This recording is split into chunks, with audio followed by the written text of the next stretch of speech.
comes the money. Here we go. Money talk. Here comes the money. Money, money, money, Dollar, dollar. Dollar, dollar. So I usually like to upload this video at the end of December instead of early April, but I needed to see a couple more of these movies in order to make this list. This is the top 10 best movies of 2018. In fact, the top 10 factual best movies of 2018. I have had a change of heart, and I went back to watch my other one. That video sucks. It's completely wrong. None of the choices make any sense at all, so we're going to redo it by making my top 10 best movies of 2018. There were some great movies this year, so we're going to talk about those movies in this format. This is my 10 favorite movies of 2018. And at number 10, we have Avengers Infinity War. Whatever this movie tries to have, whatever the action is going down in this movie, it is immensely entertaining. The action in this movie was big, explosions, the action was cool, entertaining. Well, the worst aspect of this movie is it tries to do emotion. And nobody cares about emotion. We just want to see the Avengers punch Thanos in the face. We want to see Thanos punch the Avengers in the face. We want to see big explosions. And Marvel clearly doesn't understand that with a couple other entries on this list. But they need to step up their game from stop making this. Because this movie was still good, but it definitely could have been better. We just add all those emotional stuff. No one cares. No one cares about the Avengers. Their life. Who cares? And number 9, we have another Marvel entry. That one's Ant-Man and the Wasp. This movie was so constructed well, the comedy was great, and it totally works every viewing of the movie. I laugh every time I watch this movie. It is a very entertaining, good movie, and it doesn't focus on the emotion as much. Yay, because Marvel realized that that's a bad idea, and you shouldn't do that from Avengers Infinity War, but then they were like, okay, alright, so Infinity War last month, we know we weren't supposed to focus on emotion, so they decided to give us more just funny comedy and action and stuff, and they did so much better. Ant-Man and the Wasp, you get a 10 out of 10, you're amazing. At number 8, we have an art house film. Not many people know this movie. I think it won Best Picture or something in the Oscars, and that's Green Book. Well, I don't know if this deserved Best Picture at any award show ever in the history of existence of ever and ever. Green Book was just emotional and good.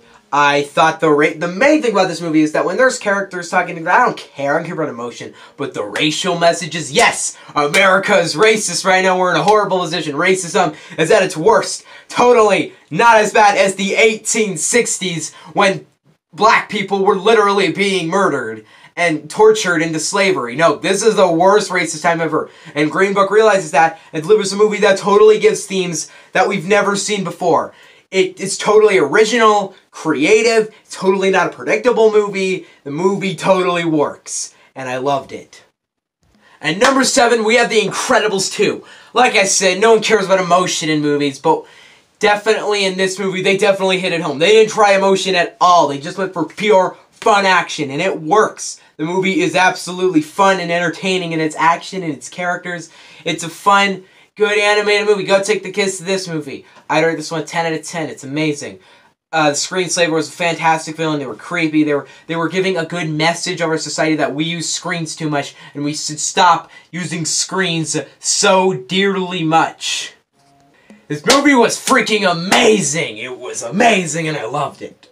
And number 7, we have Steven Spielberg's Ready Player One. I totally don't like it when Steven Spielberg makes complex movies like Saving Private Ryan or Bridge of Spies. No, garbage movies. I like it when he makes awesome movies like The Lost World or Kingdom of the Crystal Skull. And now to add to that list of just awesome movies, Ready Player One.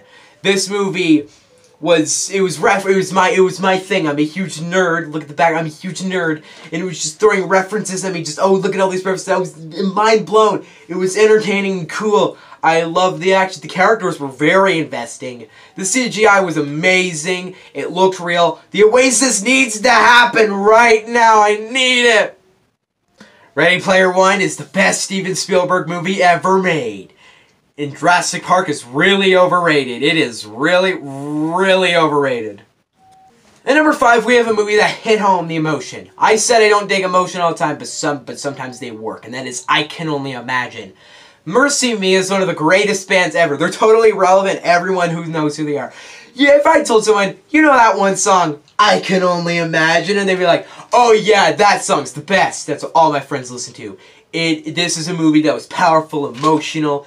It was very good. It maybe needed a bit more runtime. An hour and 50 minutes was a bit short for this movie, but I thought it was cool, entertaining. It was fun. It was a great, exciting movie. It was a great, emotional, exciting movie. Go see I Can Only Imagine if you haven't. And number 4 for me, we have one of the best superhero blockbusters ever. Sony, they usually hit it out of the park with superhero movies. Other than Spider-Verse, which was pretty bad, I like the Amazing Spider movies. Amazing Spider-Man is pretty good.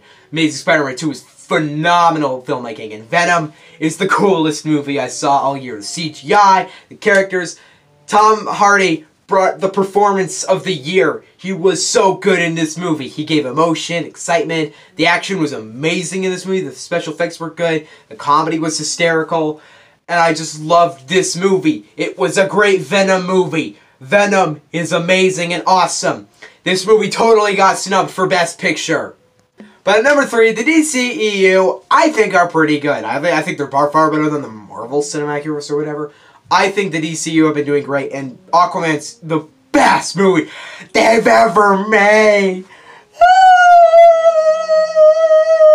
movie is amazing! It's amazing! The action was amazing. The CGI was phenomenal. It had emotion, characters. It could have been a bit longer, 2 hours and 20 minutes. Too short. The movie was exciting, entertaining, and cool. I loved this movie to my grave. Aquaman is amazing. It is phenomenal. Coming in at number 2, we have the movie that got nominated for Best Picture. Very happy about that choice. That is number 2 is Bohemian Rhapsody. I do still genuinely believe that Queen is the most overrated band of all time. Their music isn't great. We Are the Champions, frick. But the actual song, Bohemian Rhapsody, I don't care for it. But the movie was so good. I didn't predict any of it. Like, it was all very, like, ooh, cool. No biopic's ever done that before.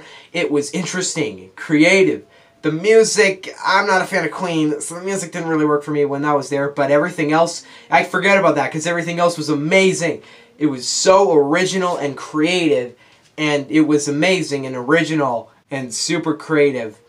And it totally had fantastic editing and pacing. The editing in this was amazing. Just that one scene when Mike Myers and they're all talking about, we're going to make an album. The amount of cuts that scene does. The scene where they're all talking and they're like, oh, we're going to go to your studio. Like, where they all sit down at the coffee table and there's one producer and he's like, so what makes Queen so good? And that editing in that scene is amazing. Without the band performers for producing this movie would have been garbage. But they had produced it, and it was amazing. But for my number 1 pick, this is a movie that was nominated for Best Picture, rightfully so. It made $1 billion worldwide. It made $700 million in America. It was a breakout hit. Some of its things were even put in, some of its props were even put in museums, and deservedly, because the number 1 best movie of 2018 is Black Panther. Yes! This movie has everything. Like I said, I don't dig emotion most of the time, but this movie has that, and it works. The visual effects are phenomenal. Whenever they're in the movie, they are totally amazing. The movie is fantastic. Characters, visuals, cinematography. From a filmmaking standpoint, it's a masterpiece. And from a writing and comic book standpoint, it's amazing too. The third act is one just big brawl, and it's completely awesome and cool. Just war awesomeness. It is so cool. This is a great movie. Black Panther is a freaking phenomenal masterpiece. This is one of the best movies, in my opinion, that has ever been put to the big screen. This is the best superhero film ever made. Dark Knight, it's fine, I guess. All the Dark Knight movies are just fine, but Dark Knight Rises sucked. But this movie, Black Panther, is the best Marvel movie, the best superhero movie ever, and probably I'm going to say it, my new favorite action movie. This movie was amazing. Black Panther is the best movie of the year. But what were your guys' top 10 best movies of 2018? Let me know in the comment section below. Don't forget to subscribe. Make sure to hit that notification bell so you can see more reviews, more awesomeness. Yeah. Bye.